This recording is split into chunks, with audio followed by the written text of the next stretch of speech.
Hikmah hingga 195. Man lam ya'rif. Qala Imam Ibn Athaillah Sakandari rahimahullah ta'ala nafa'ana Allah bihi wa bi'ulumihi wa bi'ulumi masyaikhihi wa talamidati fid dharaini amin. Man lam ya'rif qadran ni'ami biwijdaniha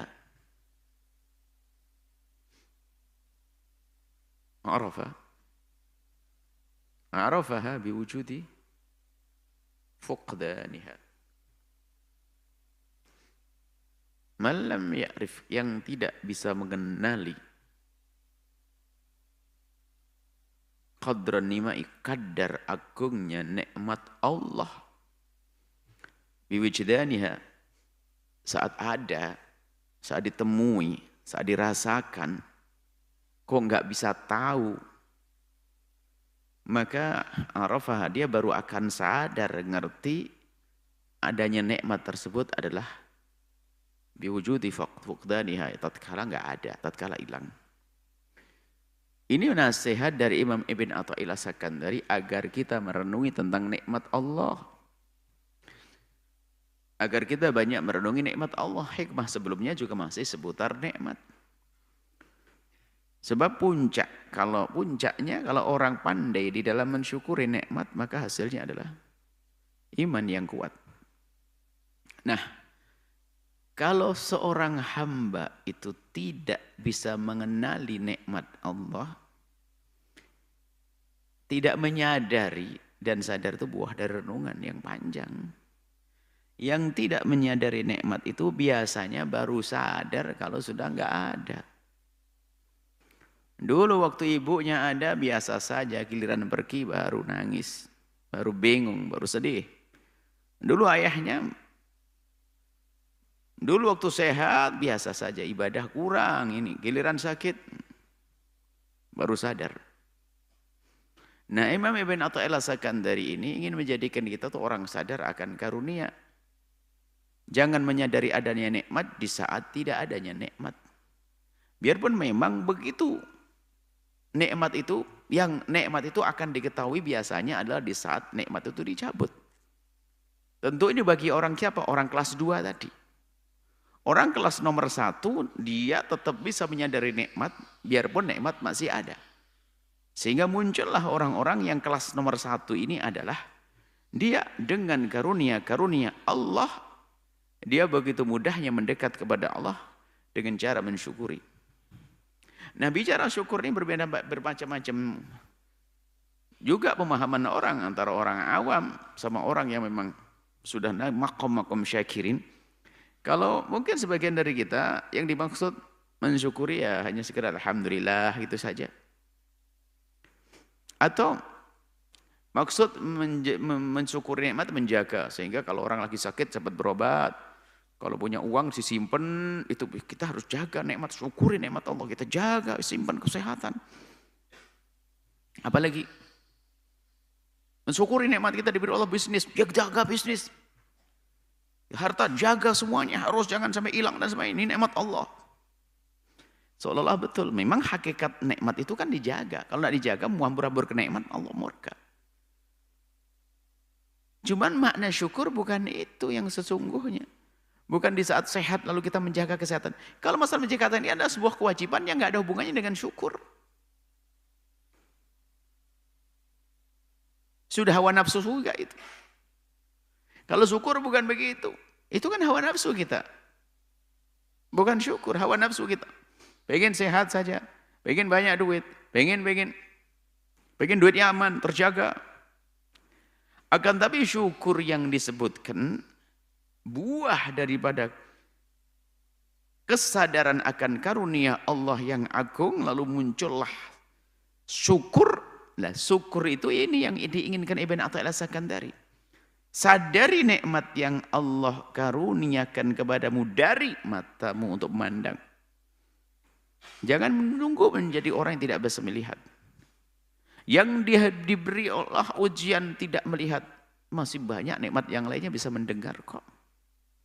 Yang ternyata juga tidak bisa mendengar, masih banyak karunia bisa makan enak. Ada orang bisa melihat nggak makan enak juga ada kok.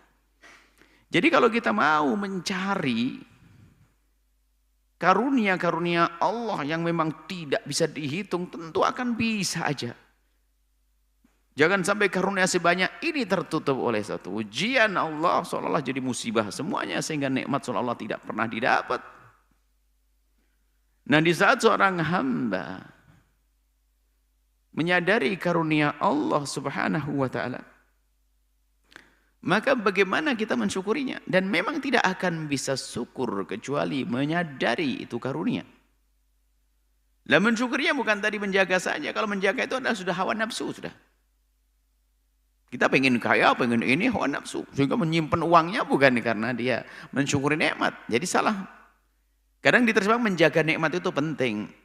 Padahal maknawi menjaga agar nikmat itu abadi. La in syakartum la azidannakum, akan ditambah oleh Allah nikmat tersebut.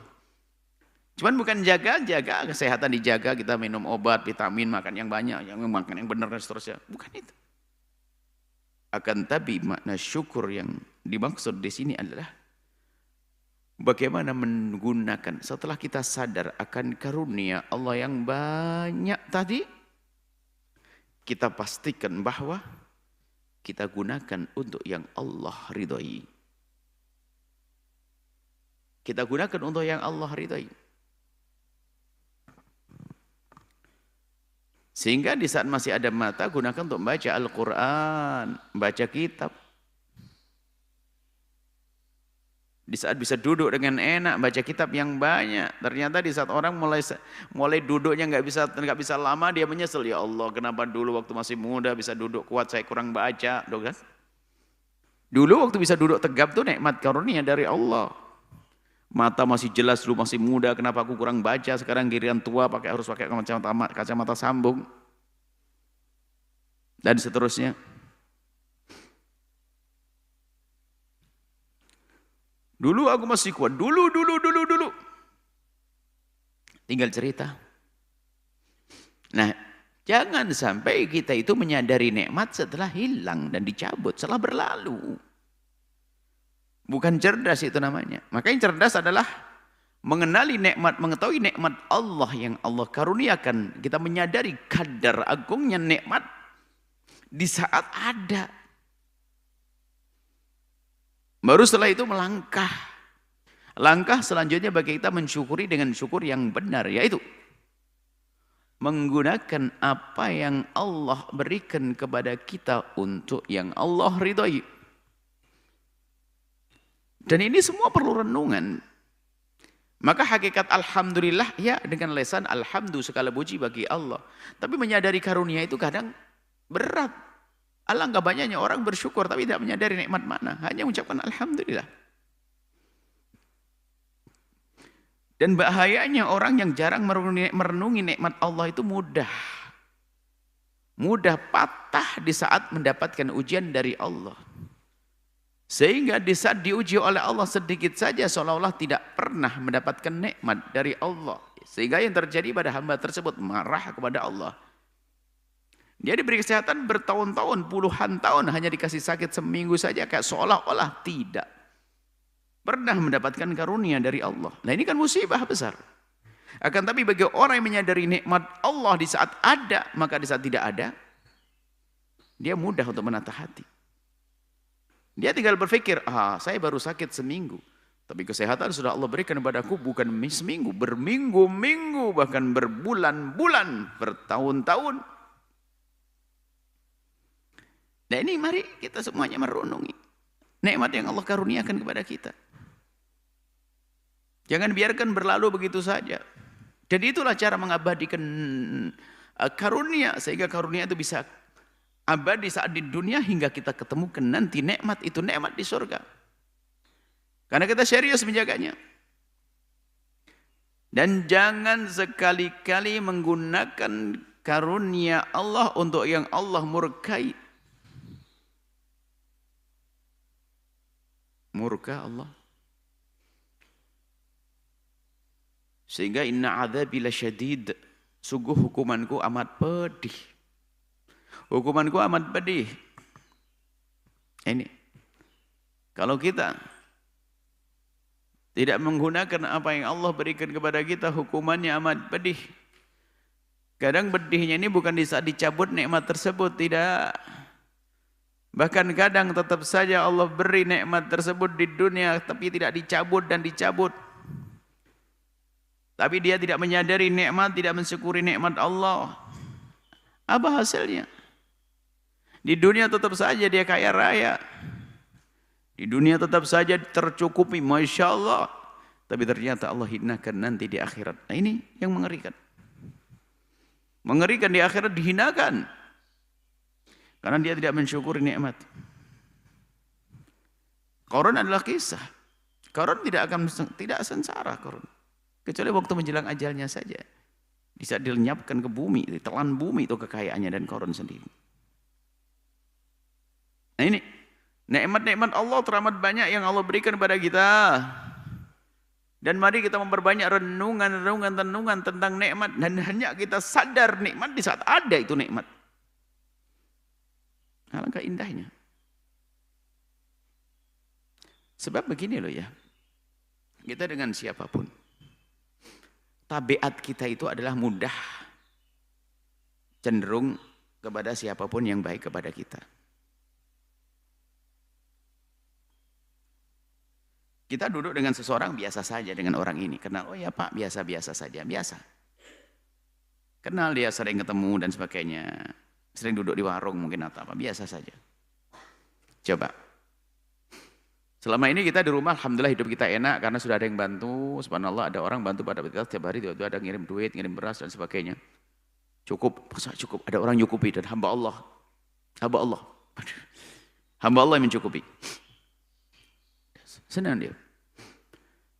Kemudian dia sering minum teh dengan orang ini biasa saja. Enggak ada berupa biasa.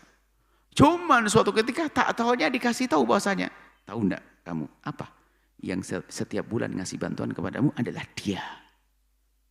Oh, dia berubah. Itu kan kita. Berubah kita. Karena tahu yang beri adalah ini. Sehingga menyadari ini penting. Menyadari bahwasanya ini yang beri. Nah begitu juga kita dengan Allah Jalla Jalaluh. Semakin kita merenungi nikmat, menyadari nikmat, apa yang terjadi? Kekaguman. Pengagungan kepada Allah Jalla Jalaluh.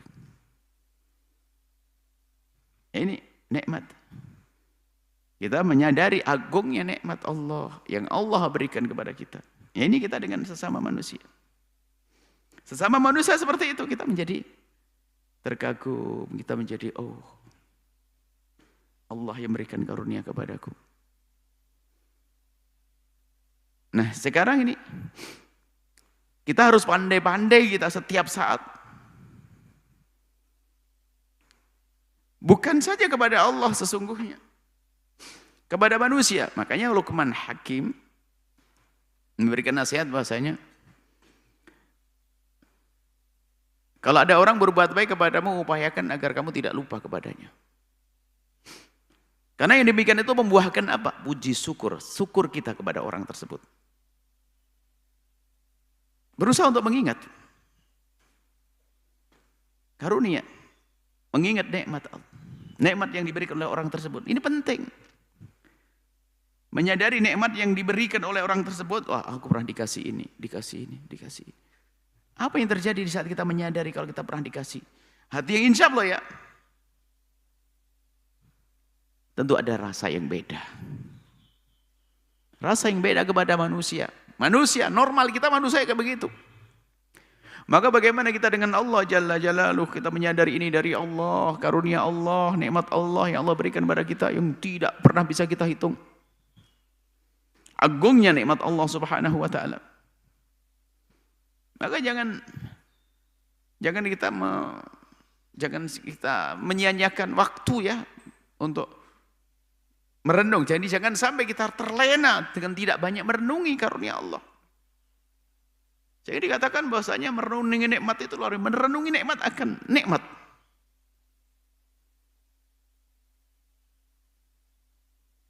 Kita kadang tidak tahu kalau itu nikmat. Teramat banyaknya nikmat. Begitu juga di sisi lain, kalau tadi sisi lain, manusia di saat menyadari itu nikmat, maka sesungguhnya dia akan mengerti, orang normal ya, dia akan punya penghormatan kepada yang memberi nikmat dan sebagainya. Nah, orang kalau mengerti siapa yang memberi, kadang tidak peduli bentuk pemberiannya itu apa. Contoh saja, yang kagum dengan dunia artis, ada yang kagum dengan dunia akhirat, dengan kehidupan akhirat. Ada seorang Pak Haji, rupanya nyimpen satu kopiah di tasnya. Itu kopiah apa? Oh, ini kopiah hadiah. Kopiahnya jelek banget, tidak tahu harganya berapa itu. Kok kayak dipegang banget, kok kayak dijaga betul, memang hadiah apaan? Wong kopiah jelek tuh, beli di pasar juga banyak. Hadiah dari seorang yang sangat saya cintai, siapa? Guru mulia itu telah menghadiahkan saya kopiah. Kopi yang dipakai di kepalanya dikasihkan ke saya.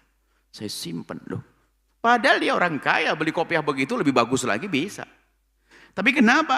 Karena tidak melihat kopiahnya, tapi yang lihat siapa yang memberi kopiah. Begitu. Cuman ada sandarannya, ini orang baik. Ada ukurannya, ada kriterianya, kan begitu. Sama di dunia apapun begitu.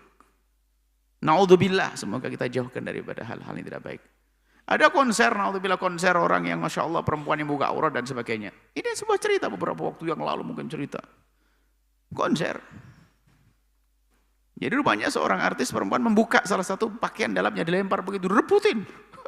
Disimpan ya. Apa yang barokah.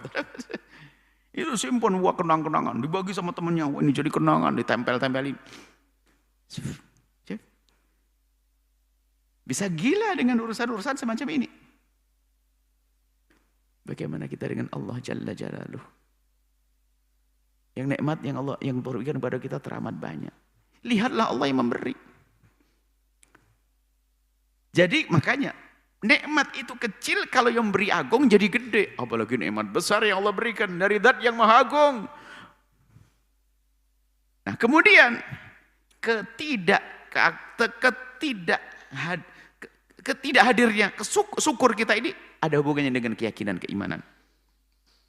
Contoh, yang tidak menghargai seorang ulama atau ustadz, kopiah nggak ada artinya. Apaan? Kan begitu. Ya enggak, apaan kopiah begitu, gitu. Ya kan? Kadang nggak ada iman, nggak ada sambung, nggak klik. Sama, yang tidak pernah terkagum dengan dunia gebiar keartisan misalnya tadi, ya apaan, astagfirullah, gitu kan begitu. Ya permasalahan dari iman. Mohon maaf, ini bukan rendahkan dunia artis, tidak.